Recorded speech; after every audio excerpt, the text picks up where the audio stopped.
นางฟ้าเดินดินชัดๆ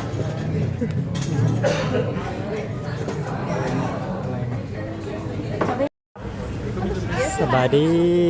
ดีและสวัสดีพ่อแม่พี่น้อง FC เบิร์ดสกูทุกคนเด้อเมื่อนี้ก็มีดาราจากประเทศจีนเนาะเพิ่นมาถ่าย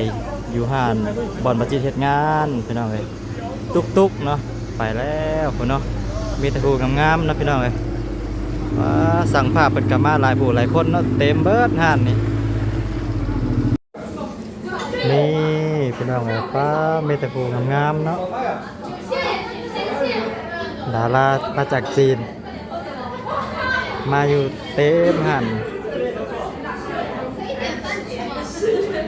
ป้าโถ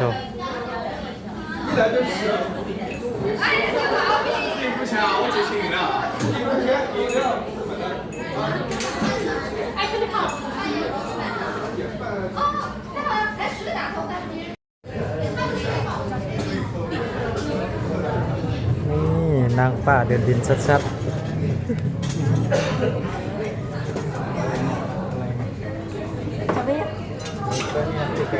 ออเดอร์มารัวๆเลยไหวไหมพี่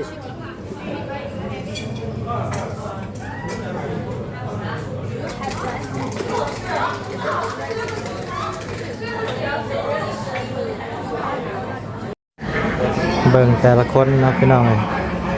ถ่ายให้เบิ่งเนาะว้ามีแต่พวกงามๆเนาะ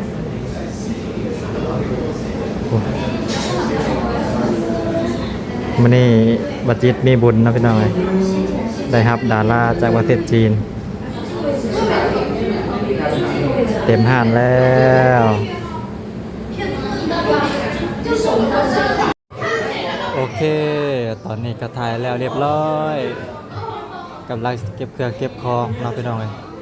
นี่เนาะป้าโธ่แม่แต่ผู้จบผู้งาม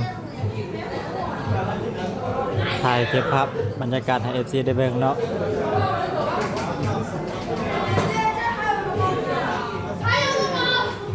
โอเคเนาะคลิปนี้ก็มีเพียงสำนี้เด้อเนาะพี่น้องเก็บภาพบรรยากาศให้ FC ได้เบิ่งได้ชมวันนี้มีดาราจากประเทศจีนมา